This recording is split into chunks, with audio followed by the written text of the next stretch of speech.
Munson Tonight is made possible by the generous support of Field Foundation of Illinois and generous Chicagoans like you.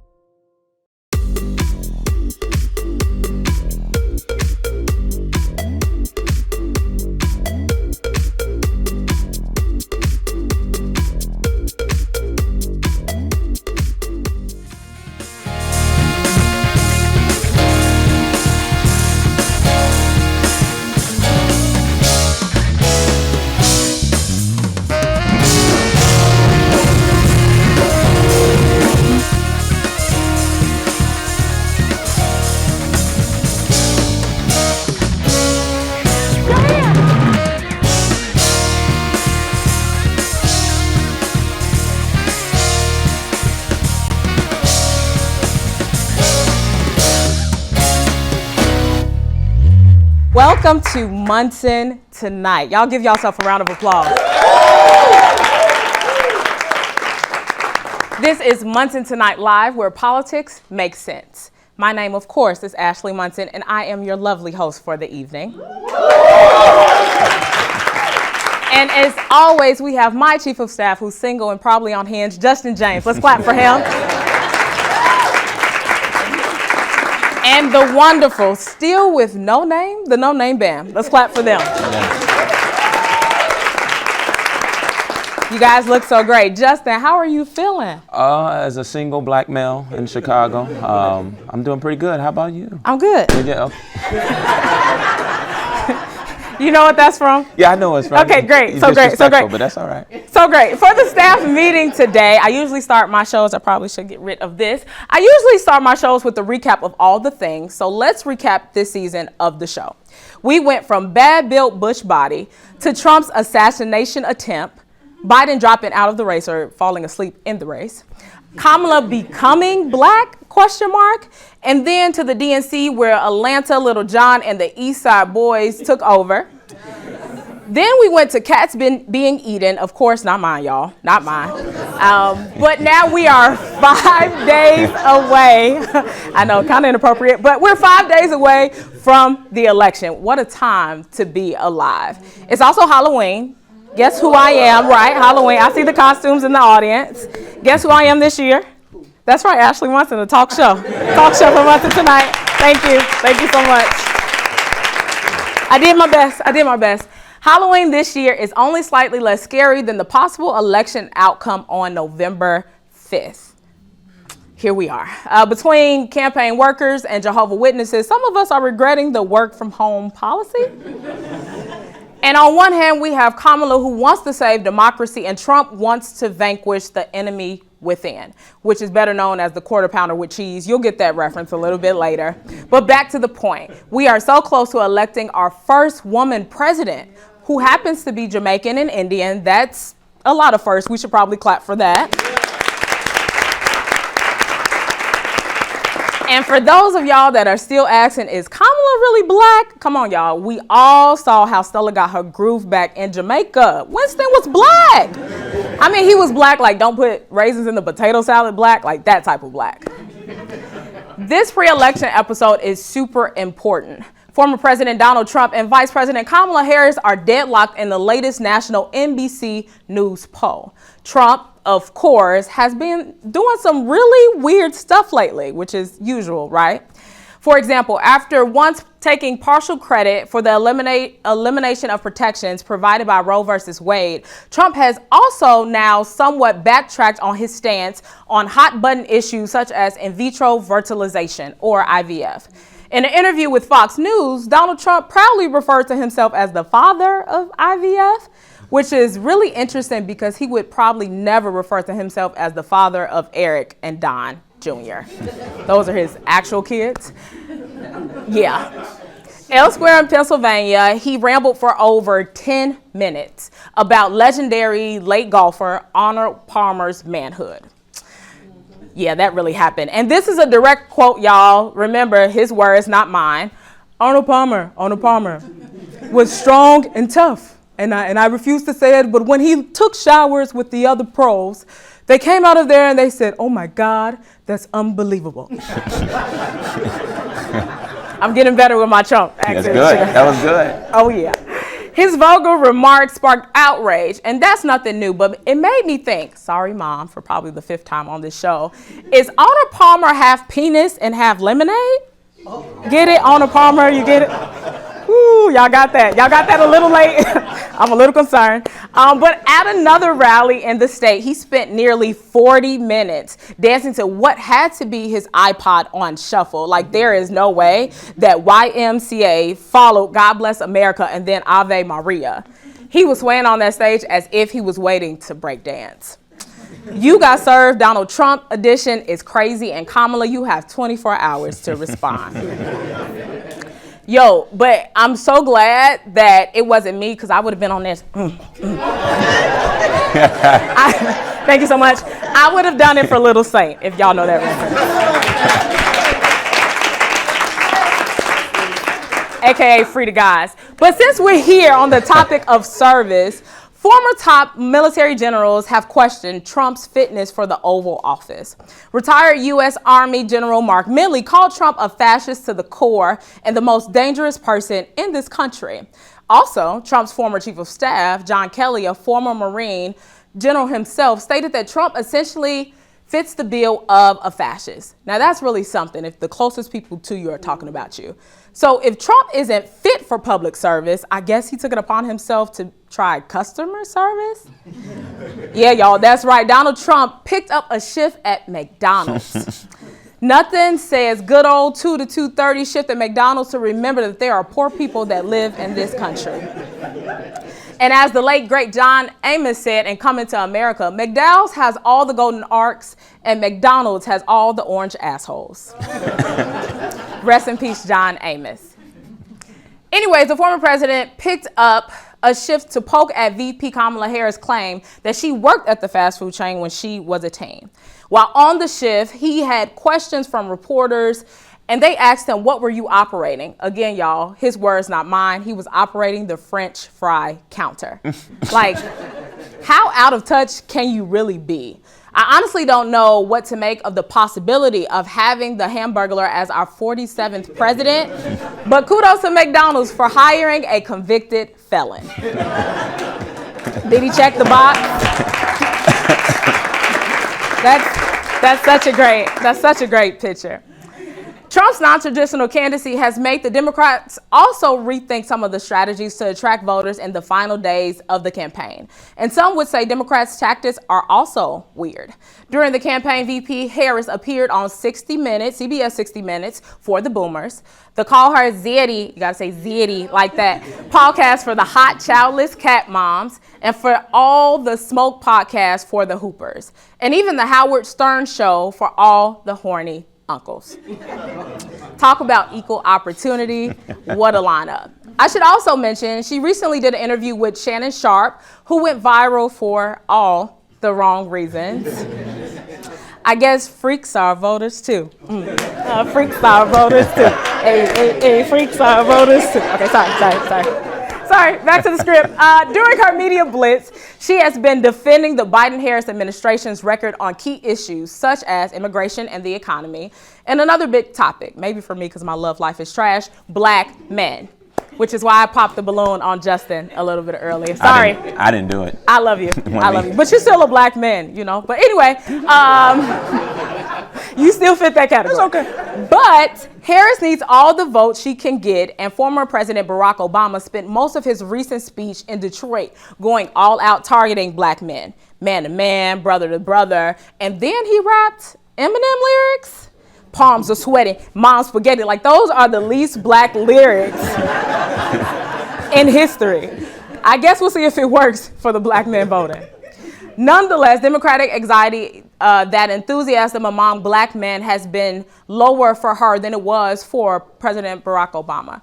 Turnout at a time when the Trump campaign has also made a more concerted effort to court the black male vote. Black men are core of this constituency of the Democratic Party, and polls showing them supporting Harris over Trump by a large. But if Trump can just pull enough votes in key swing states, this man can actually be president, y'all.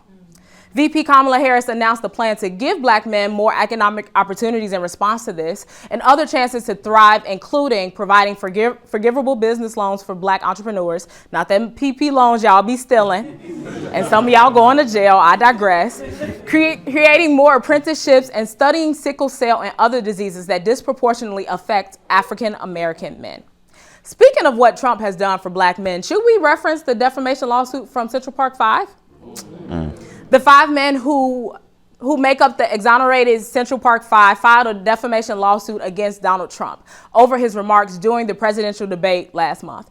During the debate, he said, they admitted, they pled guilty. And I said, well, if they pled guilty, they badly hurt a person, killed a person ultimately. And if they pled guilty, then they were not guilty. But y'all, at the time of the trials, each had pleaded not guilty, and the victim of the attack actually survived. I think Trump is confused about the time that he was convicted and found guilty and accused of inciting violence that left 5 people dead. And if it's not clear now, the writing is clearly on the wall. It's clear that Trump is not interested in actual policy that uplift Black men, only rhetoric to get him elected. We should also talk about the key pillar of Trump's anti-crime platform that demands police departments reinstate stop and frisk. Y'all heard about that? Y'all actually check his plan? And we know the only person that loves stop and frisk policies more than Trump is P. Diddy. I had to do it, y'all. I had to do it. In lighter news, while the conversation has been about Black men, we all can acknowledge that Black women have been the unsung heroes of the Democratic Party. So let's clap for that. It was no surprise that Queen Bee also stepped up and endorsed VP Harris at the recent rally in Houston, Texas. Now, on the other hand, Trump and the GOP held their first major rally in Madison Square Garden in New York City. The rally featured some great people, Hulk Hogan, Rudy Giuliani, Dr. Phil. I thought he was off television, amongst others. And the whole time they basically called everyone that wasn't a straight white male a demonic force coming to destroy this country. So y'all do the math with me. If the GOP has been taken over by a bunch of loons, and Kamala's endorsements by Taylor Swift, Bad Bunny, and Beyonce make the Dems the party of tunes, does that make our country the Looney Tunes? That's all, folks. We have a great show. We have a great show lined up for the rest of the evening with special guest Commissioner Bill Lowry. Let's clap for him. The mayor of our city, Mayor Brandon Johnson. Are you guys ready for the show? Yeah! We'll be right back after this.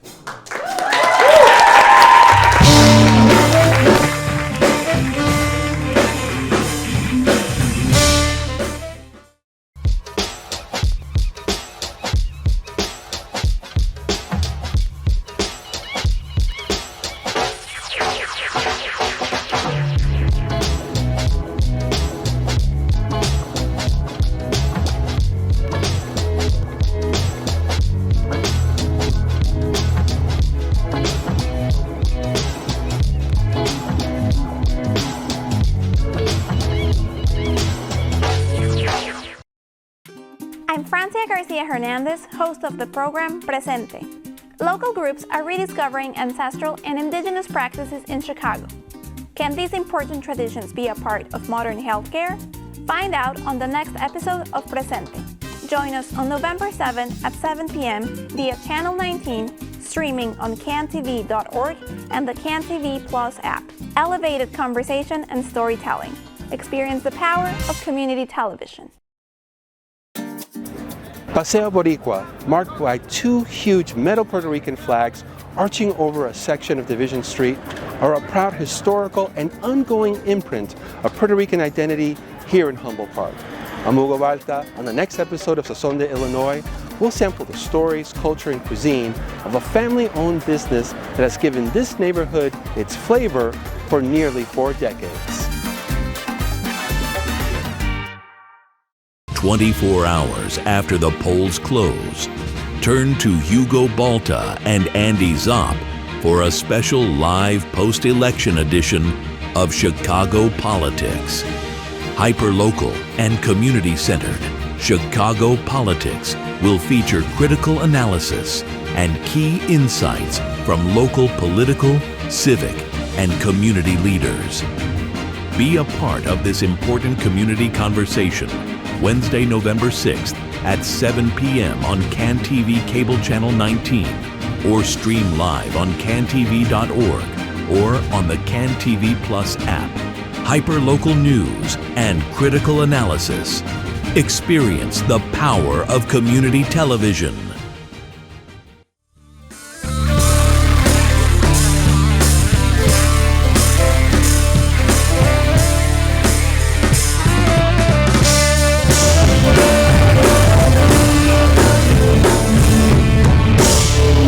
Welcome back to Munson Tonight. Let's clap for the No Name Band. I think by the time next season gets here, we have to actually get y'all a name. Or not. We like the No Name Band. Thank you for tuning in tonight. For those out there watching, we have a packed show ahead. Our first guest is a leader who's making big waves in Chicago, both as commissioner and as a real champion in the community. From tackling issues around environmental justice to expanding access to resources across Cook County, he's the guy who gets things done. He's all about bringing people together and making things better for everyone. Please welcome the one and the only Commissioner Bill Lowry. Thank you, thank you, thank you, thank you, thank you, thank you, thank you. Commissioner, it's so good to see you. Ashley, first of all, I love you. I love you back. And I'm so happy to be here because it's you and I'm here with family, but also because I don't have to give out candy tonight. What's your favorite candy? Oh, that's Reese's. Reese's? That's Reese's.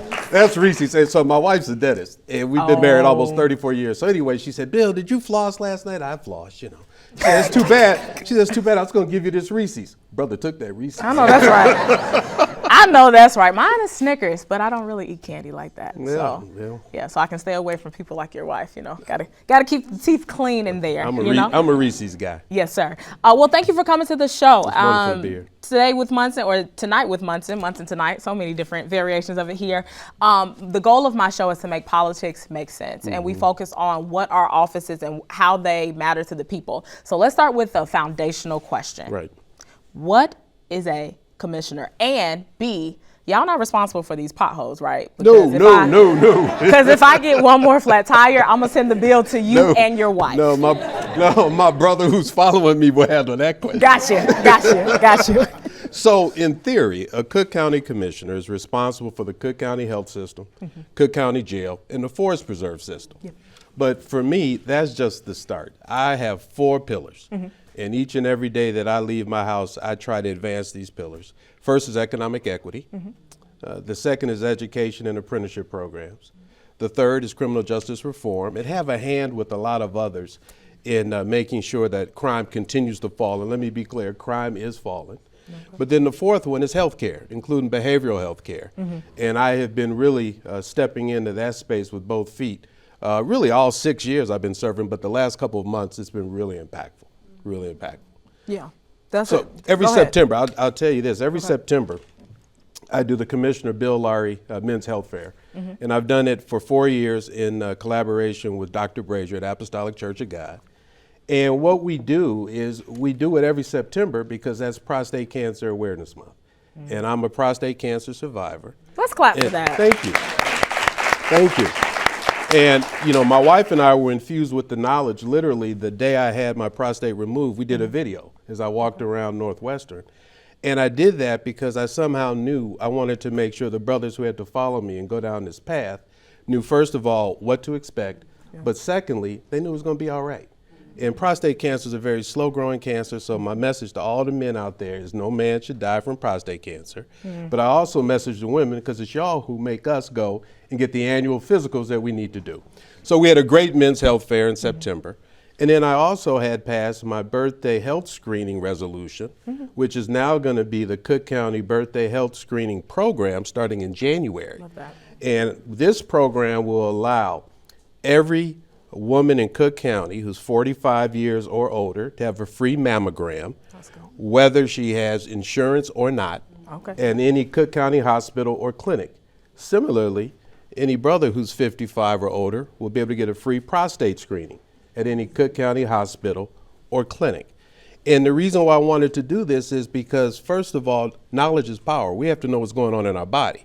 So we're going to see, as a result of this, we're going to see early detection, we're going to see preventative health care, overall wellness, but we're also going to expand life expectancy. You know, as I said here today, there's a 30-year difference between life expectancy if you live in Inglewood or if you live in Edgewater. Oh, for sure. Programs like this, folks like me have to make sure that gap is just wiped away. And every day that I'm in this space, that's what I'm going to be trying to do. Yeah, that's amazing. That's super amazing. What comes to mind is my mother, who's here in the red dress in the front. She doesn't like, let's clap for her. When I was younger, she went through breast cancer, and that was one of the most scariest times of my life. So shout out to you for making things accessible for both men and women. There you go. For my next question, I want to talk about, you talked about what is a commissioner, but talk about what you're focused on. So you have these 4 pillars, but tell us what you're focused on and what are some challenges that you are seeing as your role in commissioner. You talked about that crime is coming down. You talked about health being a big part and making it more accessible, but tell us some challenges that would be applicable to us. Well, you know, as I said, there are 4 main pillars. The first one I named was economic equity. So there are 2 big things that we're dealing with. First of all, health inequity in our communities and accessibility, but also economic equity. So one of the first things I did when I was elected in 2018, and I had experienced this when I was the first black to serve on the Capital Development Board. That's a board of 7 folks that approve every construction contract in the state of Illinois. And what I was seeing meeting after meeting is that you'd have these big money contracts come up, and then the entities that were actually getting the deals, they were trying to get waivers, meaning they didn't have to have MBE, minority business enterprise participation, or WBE participation, women business enterprise participation. And I'm a big believer, if you ain't at the table, you're on the menu. So when I got to Cook County, the first thing I did was create my Good Faith Effort Transparency Report ordinance.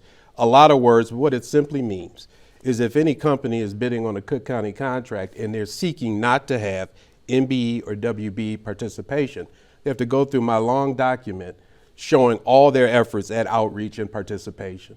And as a result of it, now we see less waiver requests, and that's what I wanted to do.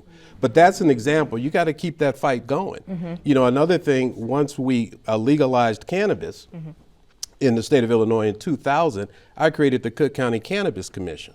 And through that, I now have started the Cook County Cannabis Development Grant Program, and it's geared only for social equity applicants. Because when you first saw the legalization of cannabis, you saw a lot of these big places getting all the money. Well, if you really read the print, the specific, the statutory intent, it's supposed to help social equity applicants, and the resources from this new business are supposed to flow into disproportionately impacted areas of Cook County. Well, that's often our community.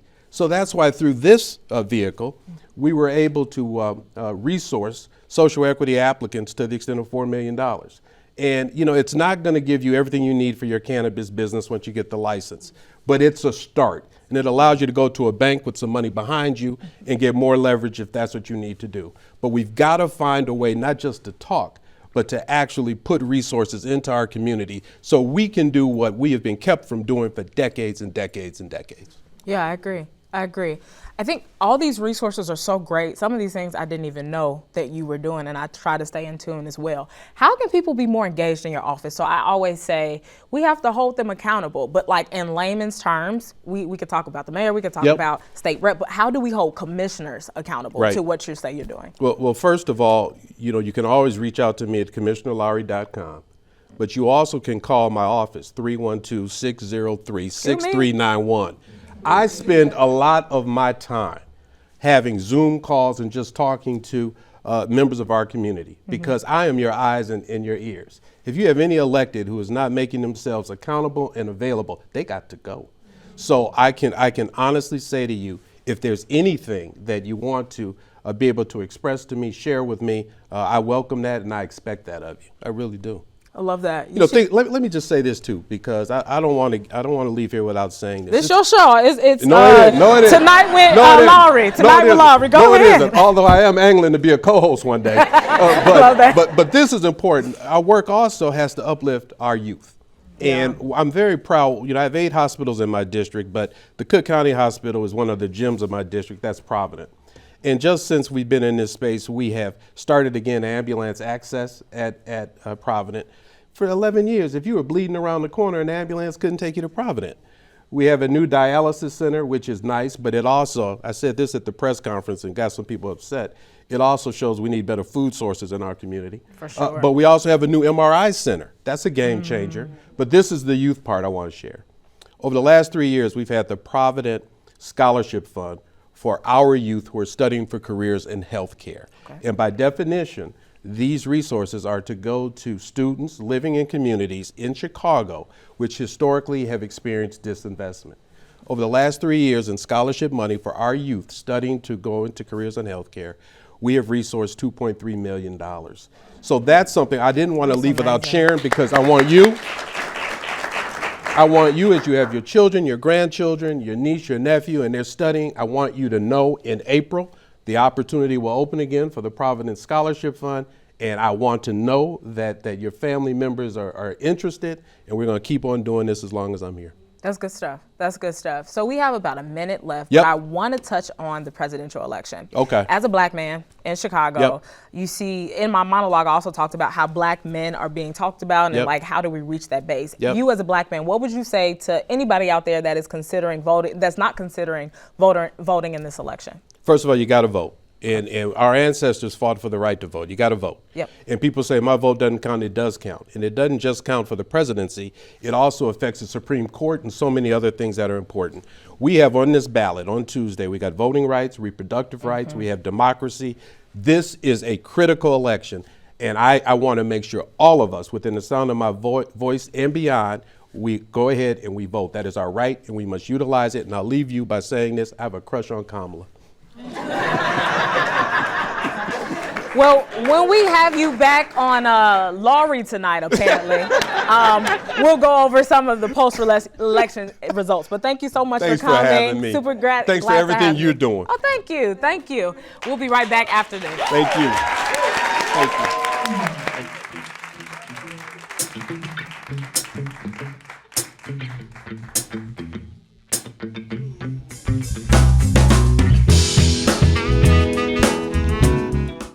We are in the process of the Second American Revolution, which will remain bloodless if the left allows it to be. And if federal bureaucrats are going to push this radicalism, we should abolish the Department of Education. Join us for a CAN TV special report, Democracy Dismantled, Inside Project 2025. Host Tracy D. Hall walks us through this dystopian plan to restructure the American government system. This 922-page plan is real, and it is something you should be aware of before you cast your vote in the presidential election on November 5th. Watch Democracy Dismantled, Inside Project 2025, exclusively on CAN TV Cable Channel 19, or watch anytime at cantv.org. Hyperlocal news and public affairs. Experience the power of community television. On a very special episode of Behind the Confident Smile, I sit in conversation with 3 phenomenal women, Dr. Cordia Clark White, Adriana Jennings, and Jaleesa Murphy, discussing the critical, overlooked issue of Black women and fibroids. Join the conversation on CAN TV Cable Channel 19, or stream live on cantv.org or on the CAN TV Plus app. Experience the power of community television. I'm Ricky Watson, inviting you to join me for the next critical conversation, where we focus on the importance of mental health, making sense of your purpose, and doing the impossible. Tune in for our opportunity to be inspired, enlightened, and encouraged. Join the conversation on CAN TV Cable Channel 19, or stream live on cantv.org or on the CAN TV Plus app. Elevated conversation and storytelling. Experience the power of community television.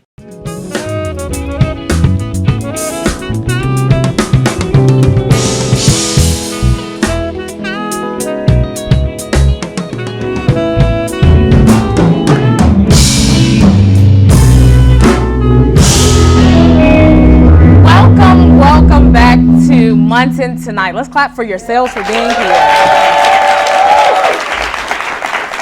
Our next guest this evening is the mayor of a place that many of us proudly call home. Formerly an educator and community organizer, he is now dedicated to strengthening Chicago and addressing issues that impact us all. With significant challenges on the horizon, he's here to speak with us tonight. Please welcome and join me in saying hello to our mayor of Chicago, Brandon Johnson. What you got? What you got? What you got? This is great. Well, first of all, thanks for having me. Okay. And I was really hoping that Randy Watson was going to walk out during the performance for your no-name band. Randy Watson. This is a tough crowd. I can tell already. It's like talking about Randy Watson, one of the greatest performers of all time in the black community. You know, Come on, y'all give it up for Randy Watson. We got several generations in the crowd, but Okay, yes, yeah. sir. So they got to Google Randy Watson. Yeah, but I told you to open up with one of your jokes. That's Well, so look, first of all, my daughter, who's 10 years old, okay. is always embarrassed by me, which is natural, That's right? like your dad, yeah. And so I've been working on my dad jokes, and she doesn't find it to be entertaining at all. And so, Well, let's do one. No judgment. If it's not funny, we Oh my won't talk gosh. about you tomorrow. Just here. Just Okay. let us have it. so either my political career is at risk, or You know what? You're right. You're right. or fatherhood. So either way. So here's what did the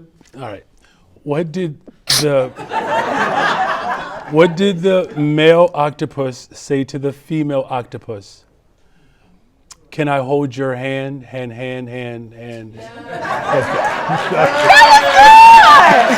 clap for the mayor. That was actually good. You see, Braden? I told you it was See, funny, honey. That was much better. That was much better than I thought. So I'm gonna give you that one. Well, Mr. Mayor, thank you so much for being here and coming to the show. We're ending the season, but I wanted to make sure that folks had a chance to hear from you.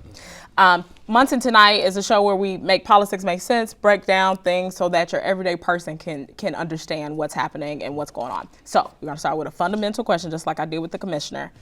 What is the role of a mayor? Yeah, so first of all, it is the greatest honor to serve as mayor of the city of Chicago. It's quite humbling for me. This is not something that I necessarily projected or forecast.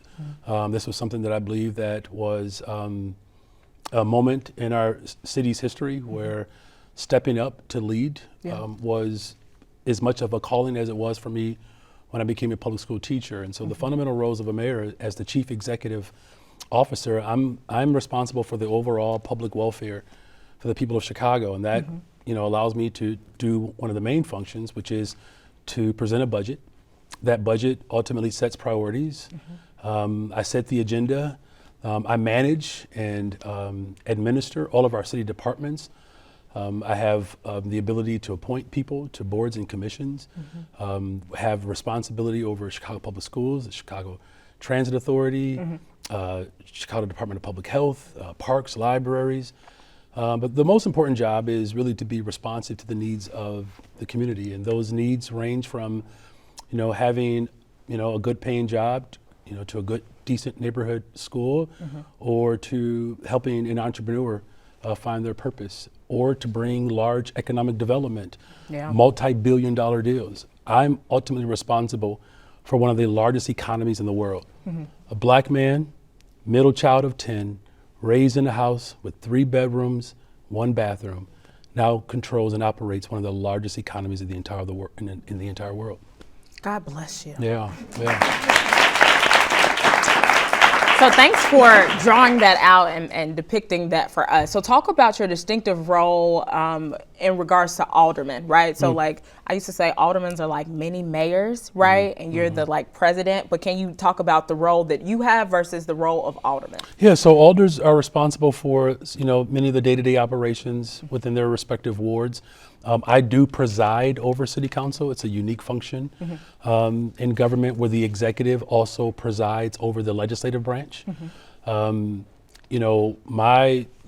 connection with the alders is to ensure that I am ultimately enforcing the policies that either I present or that they present. The alders also have a unique responsibility, unlike other legislative branches, where it's not just policy, it's city services. I heard you referring to a particular dynamic in the city that unfortunately we are known for, known as potholes. And Listen, so first of all, I'm gonna send you my bill, Mr. Mayor. Okay. Well, then, if you do that, I have a couple of bills that are outstanding as well. Can I send those to you? Okay. All right. We can offline. Yeah, we can offline. All right, cool. That's another joke that people probably won't remember, but it's okay. But look, they are responsible for city services, and being an alder is a very difficult job. It is a very hard job, but it's 50 of them. We have 77 unique neighborhoods, one of the most diverse cities in the country. Yeah. So it's a great role, for individuals who understand the importance of showing up for people in their everyday lives, but also setting trajectory for future outcomes that ultimately can lead to transformation. Yeah, that's a great segue into my next question. So on our last episode, we welcomed Tanika Johnson, who shared insights on her Folded Map project.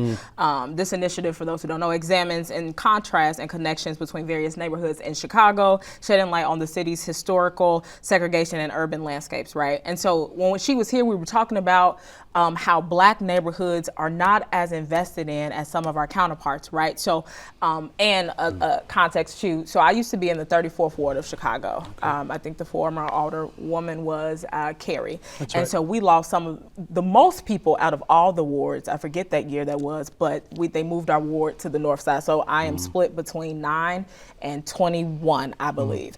And so what are we doing to retain Black population? I know we have a lot to talk about, but let's talk about what are you doing to work to keep Black folks in Chicago? Yeah, so this is the fundamental reason why I ran for mayor. I'll be perfectly frank and maybe a little extra vulnerable. You have this like Jennifer Hudson vibe. I just feel safe. I love that. Around you. Like, yeah, so I was just, I just feel the need to just really tell you how I really feel. Let's do it. Get the tissues. Let's do it. But the harsh reality is that we've had previous administrations that have literally run this city in the ground. Yeah. The city of Chicago, imagine it as a home, which it is. And you inherit this home, and then you begin to take all the equity in the home and begin to just waste it and spend it for the hope that perhaps future returns will enlarge your home. Yeah. And so the city officials at the time literally spent all of the money that was dedicated for retirement, so pensions, took those dollars, gave them to developers. And then once all that equity was gone, they began to sell off the assets. So imagine your parents leave you this home, you lose all the equity, and then you start selling the paintings and other valuable items in the home. So that was the Skyway. So I know there's a younger generation in the room. So like the city of Chicago used to own the Skyway. And all that revenue used to come back. 1 second, Mayor. Do we know what the Skyway is? Here we go. All right. I mean, come on now. You never know. I just want to check. Yes, right. But they sold off the Skyway. Parking meters, those were city owned and controlled. All the revenue would come. Do you understand that running government for previous administrations was tertiary? It was not the primary responsibility or goal at the time that previous administrations took seriously. And so in other words, when they begin to sell off all the public assets, they close down schools, shut down public housing, right? I'm talking about egregious malfeasance year after year after year. As a result of that, it created what I call the Negro Removal Act. And so as schools have closed, as public housing dissipated, and as jobs, particularly government jobs, have become less available, you've seen this push out, right? And so what I'm doing, one of the first things that I've done in my time as mayor, we passed what was essentially the largest investment through a bond. It's a $1.25 billion investment. It's the largest investment for housing and economic development in the history of Chicago. Okay. This investment is going to allow us to create more homeowners, build more affordable homes, of which we've built 3,400 affordable homes so far since I've been in office. But it's also going to allow us to grow small businesses. As you know, in our community, we naturally have this entrepreneur dynamic, right? Sure. And so we're going to grow 525 and or expand existing small businesses to continue to help develop and nurture the economic viability in our communities by building more affordable homes, creating pathways to home ownership, but also giving Black people the ability and the power to create wealth for ourselves. Sure. That's how we not only sustain Black existence, but that's how we return Black existence to Chicago. The city of Chicago is down hundreds of thousands of black people. I live in Austin on the west side of Chicago. Austin still is one of the largest concentration of black people anywhere in America. Once upon a time, we were 100,000 strong. We were the size of Rockford and Aurora, just on the west side in Austin. Wow. And so affordable homes and creating economic opportunities for our people is how we return and keep black people in the city of Chicago. And that is one of the main reasons why I ran to become mayor of this beloved city. Now I'm gonna forgive you because you're from the west side. Okay. Okay. I'm from the south side of myself, but I know you represent all the city. But I do. You know, I do. I'm gonna forgive you for today. You know, listen. First of all, let me just say this. You know, West Side is the best side, and I'm look. And look, I'm not here to start too much trouble. Right. Just saying, though, you know how close we are to the west side. This is we are very close. You're right. We're a little close to the west side. I'm just saying, You're be right. careful. Yeah. That's fair. I mean all that in love, but it's all about perspective, right? Sure. The west Okay. side is good to you. The south side is better to me. We don't really have to get into it. But I do want to follow up to the point you just made. So you are making strides. I know there's a lot of controversy across the board, right? But what do you say to the person that's like, that's not happening right now, right? So I know being in government, being a lobbyist, some of these things take time. Yeah. What do you say to the person that's like, oh, but immigration, like listing all these other issues that are just as important, but B, what do you say, like these issues aren't gonna happen right, like these policies are not going to go into effect right now. So what's happening? What are you actually doing in office? Yeah, look, it's a good question. Trust me, I get the frustration of our people. I am our people. Yeah. It's why I ran, right, for office. You know, when I taught in Cabrini Green, USA, and schools were closed over there, and the danger that our children were placed in because the city did not provide real consideration of how we invest in children. And I've watched black women who overwhelmingly have borne the brunt of these privatization schemes that have harmed our public accommodations. I'm very clear about that. And, you know, here's what I say to people. This city was not destroyed overnight. And repairing it is going to take more time. And so we cannot allow the noise as well as, I'm just going to be very direct here. Please do. The individuals who ran this city in the ground, they want it back. And they will sow seeds of doubt and fear in order to take it back from us.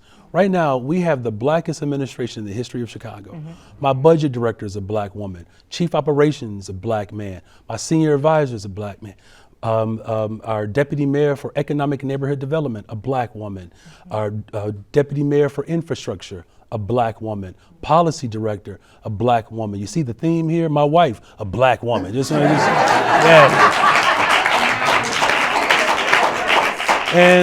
And I say that to say is that I'm setting our vice mayor, first time in the history of Chicago, the vice mayor is black. All of our major committees, finance, budget, rules, black folks. We hired almost 28,000 young people for summer jobs. It's a 32% increase. The top 10 neighborhoods where black folks live in is where young people were hired from. Those individuals got jobs and checks. They're feeling that right now. Homicides are down, shootings are down, robberies are down, vehicular hijacking is down, sexual assaults are down, $20 billion of new investment that's come to the city of Chicago. Community college registrant, it's up 11, 12%. The number one subgroup that's enrolling in community colleges are black young men. We are in the process right now working something out with Malcolm X to build a satellite campus that solely is dedicated to the trades. So the young black men and women who are enrolling in community colleges can benefit from the $20 billion of investments that are already here or that are on their way. The people who have destroyed this city, they know exactly what I'm doing. And you know why they're afraid? Because they know that I know that they know that I know.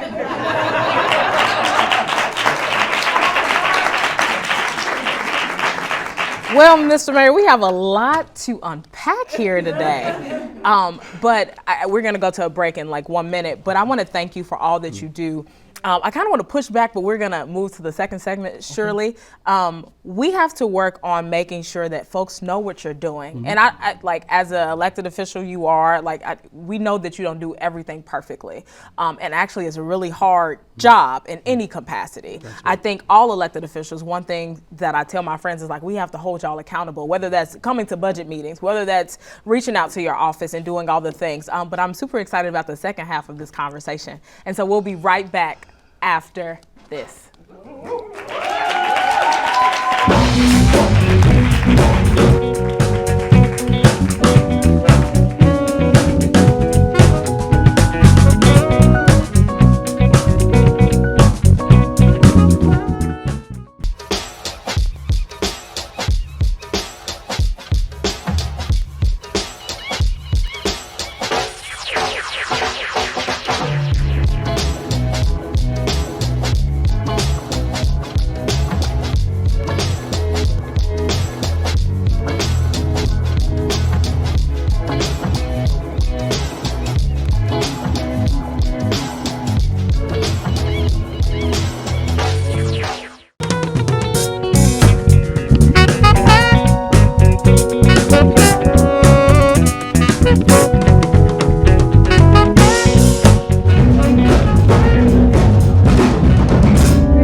Welcome back to Munson Tonight, y'all. Now, we left the first half getting into some of the things the mayor has done and all the things, and my pushback was, like, sometimes we have to work on giving our constituents better, like, funnels of information, right? I would say the same thing at a federal level. Like, folks are like, what has Kamala done? Kamala has done things, but how is that being marketed to people that look like us, right? That's right. My question, we're gonna dig a little bit, so just go with me. Just go with me. You're gonna make it real personal? Yeah. Okay, you're gonna ask daddy questions? No. Okay, all right, good, all right. No, y'all got that. I'll stick to the side. So we know education is a hot topic here in Chicago, right? With a lot of tension in the media, with the budget constraints facing Chicago public schools. How do you plan to balance funding for education and other critical city services? And what are your priorities for improving educational outcomes? Yeah, but that's a very full question, and thank you for raising it. Look, public education at the expense of the state, after all, is a Negro idea. Those are words of W.E.B. Du Bois. And the creation of public education comes from the hopes and aspirations of those of us who are descendants of slaves. So this is top priority for me. And the first mayor in the history of Chicago to teach in our Chicago public schools, the first mayor in the history of Chicago to actually send their children to the public school system here in Chicago. And my son, who is this is really a really bad setup here. I'm about to get pulled into something here. But my son attends Kenwood Academy on the south side of Chicago. Wow. Okay, yeah. So what? Say that a little bit louder. All right, so, that's outside? Okay. Go ahead, Mr. Mayor. Primarily because, he plays an instrument, plays the violin. He, loves soccer and baseball. And we did not have a school on the west side of Chicago, a neighborhood school, where the fullness of curriculum could be offered. And so, as I said at the beginning, schools have been closed. The precipitous and ominous decline of black educators, those were policy decisions. And so what I've made it very clear that I'm going to do everything in my power to continue to invest as much as we possibly can in our public school system, but it really requires more state support. We are still woefully underfunded. When I began organizing, the state of Illinois was ranked 49th out of 50 states in terms of education funding. We're nowhere near the top, so we shouldn't pat ourselves on the back as much as I'm grateful for the additional funding. But schools without libraries, schools without librarians, schools without social workers and counselors and therapists. Do you know the amount of trauma that our children have experienced, particularly black children, brown children, but especially black children? The amount of trauma that we've experienced in our communities is not only underreported, but it is undervalued. Do you know when doctors are being prepared by the United States government for war, they send those doctors to black hospitals because the type of trauma that they're going to experience in a black neighborhood hospital, that is the type of experience that they're going to have during wartime. Wow. And I want that to sink in just for a little bit, because I get that our people want to experience with more expediency these investments. That's why I'm the first mayor since Mayor Harold Washington to open up a mental health clinic. Since Mayor Harold Washington, every single administration has cut mental health services. We opened up a mental health clinic in Roseland. We provided behavior and mental health support at the Legler Library. Tomorrow, in fact, Friday, we're going to cut the ribbon at the Lower West Side Pilsen Clinic to provide more behavioral and mental health services. Our children deserve the fullness and the richness of what other children experience all the time. Yeah. People see our pain as some sort of marker of our existence and not so much as the result of the conditions in which they've created. Yeah. If you think about the harm that exists in our community, none of it was caused by us. We didn't shut stuff down. We didn't take things away. We didn't sell off assets. We have delivered for this country over and over and over again. I'm accountable to the people that built this country. And so when we talk about investing in affordable homes, we're doing that. Black folks get to experience that today. When we talk about billion-dollar investments at the O'Hare Airport, for the first time in the history of this country, a Black prime construction company will lead the construction for cargo in an airport. It's never happened in the United States of America. We made history right here in Chicago. Again, the $1.25 billion investments for neighborhoods, economic development, the largest in the history of Chicago. And then here's the other thing that I think important for our education system. It is okay to make sure that we pay properly the people who will serve the people that we cherish. I'm dropping my child off to you. Why would I shortchange that? Yeah. Do you understand the only time they talk about dollars and being sort of constrained is when it comes to investing in Black children. Once you start talking about investing in Black children, everybody's now an actuarial, an economist, an accountant. And so when we start talking about investing in public education, I'm gonna say to the folks who oppose my vision for our children in this city, the same thing my father would say to folks that bothered him. Don't count my money. Don't count it. Just make sure that you know that I'm investing it in the right place. Yeah. And that's on the west and the south side. I like how you cleaned it up. That was a good bow. That was a good bow. A follow-up to that would be, we talk about the investment from to our airports, but you mentioned that we need more state funding. So what's the relationship like? Why are we requesting more resources for immigration and some of these other things that you see folks talking about? Like, what's the relationship with that's a good question. You brought that up earlier. And look, let me just say this. This international crisis of global population shift is something that's literally happening all over the world. And because of climate change and bad policy, people are uprooting or being forced to uproot from their homes to go elsewhere. I was in New York at the Clinton Global Initiative. There were mayors of cities on the continent of Africa, Freetown, Sierra Leone, for instance, Mayor Akar Sawyer. And she talks about how she is losing population and how that's hurting her economy because she's losing her workforce. A small city in Benin, you have young Black men who are risking their lives on a rowboat to try to get to Europe to find a better life. A couple of weeks ago, this happened, and all 200 of these young brothers died, risking their lives. And the national governments and the federal governments are leaving cities left alone. And so I literally got sworn in. There were wildfires in Canada, so smoke coming into remember this year, smoke was coming in. We had torrential rainfall. We had buses coming up from the border. My wife, who was saved, she said, honey, if the locusts come, maybe you should repent. Right? I mean, we had all of this. There was no one had a plan. Remember that these new arrivals, they were on the floors in police districts before I got elected. So has anyone ever asked how they ended up there in the first place?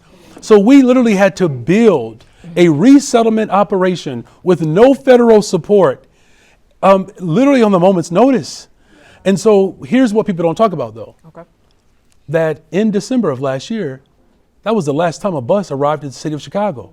Why? Because we moved an ordinance that essentially said if you're going to send a bus, you got to have a 5-day notice. We put some structure around it. Right. When there was an outbreak of measles, there was no playbook for the CDC of how to respond to outbreaks in congregate settings. Guess who established the playbook? A black woman, my commissioner, CDPH. And so literally people all over the globe are looking to the city of Chicago to how we responded to it. But let me make this last point. Let's talk about how it happened. The bad foreign policy that has caused global population shift, where you literally have the United States government moving policy that places restrictions on people, their economy. And so now these individuals are forced to leave. And so here's the thing. Venezuela, for instance, do you know what their economy is run on? It's oil. Do you know which oil companies turn into gas stations here in the United States of America? Citgo. So everybody has issues with Venezuelans until they go to Citgo and pump the gas.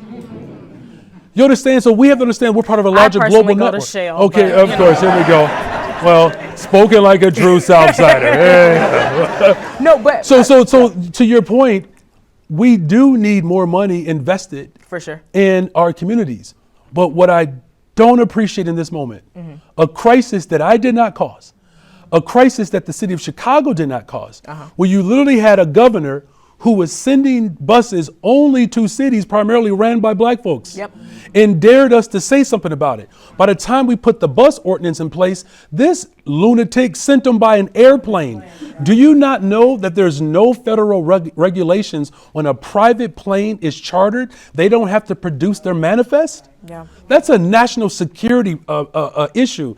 And the black mayor, at a time in our nation's history, stood up to the governor of Texas, even when the federal government did not respond, operationalized a crisis, and then turned that operation for the first time in the history of Chicago to a single shelter system so that anyone who was seeking housing can have support. In other words, 2 fish, 5 loaves, water, I told you wine. I'm just saying, put me in A flat. You know what to do. Please don't. So, Mr. Mayor, we have 60 seconds left, but I have to ask you about this because this happened today. So the Chicago Board of Education President, Reverend Mitchell Johnson, resigned. I saw that you and Governor Pritzker made comments, and this was due to some of the statements that he was making online. What's I saw you made a statement, but what's your response to that? Well, look, the sentiment and the statements that, Reverend Mitchell Johnson shared and made in social media posts do not reflect, my values. And I had a very candid conversation with him, as much as, I believe that, his heart was in the right place as it related to our children, that no longer wanted him to be a distraction, because it's not about one person. The stars of the show are the children and the families who rely upon the system to educate them. And that's what my focus is going to continue to be, to invest in our children so that every single child has access to a high quality public education. Well, thank you so much, Mr. Mayor. If you look under your seats, you'll see all your parking tickets are paid for by the mayor. That's right. That's it. We'll be right back after this.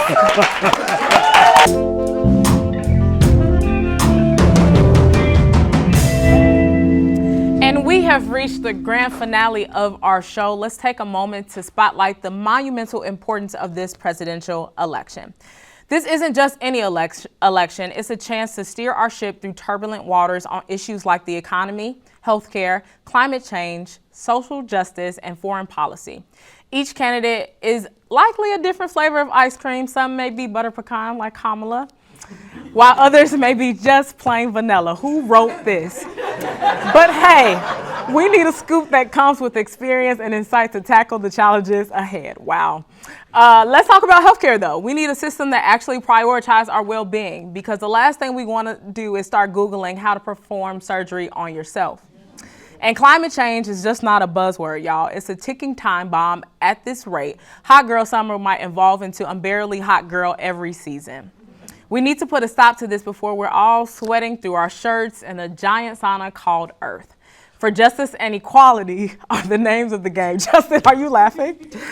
We deserve a system where Lady Justice isn't just lifting her blindfold to check for VIPs in the courtroom. Let's keep Lady Justice honest. This election will also tip the scales of power in government, affecting how smoothly legislation can slide through. Plus, it could shape the Supreme Court, influencing decisions on civil rights and other key issues for generations to come. We've seen some of this already. Think of our kids, and yes, even our pets. We're in this fight for the future, where future generations can thrive without facing judgment based on their skin color or gender. Gender, not ginger. I like ginger, though. In a nutshell, this election is critical. It's not just about immediate policies, it's about the long-term future of our country. And that's a wrap for our show. Huge shout out to everyone who helped make this first season a hit. Our fabulous in-studio audience, yourselves, the tireless production team, the no-name band that totally rocked, the brilliant writers, and the entire Can TV crew. For updates and all juicy details, follow me on Instagram at Ashley and Munson. I'll follow back maybe. Until next season, remember, politics only matters because you do. Have a good night.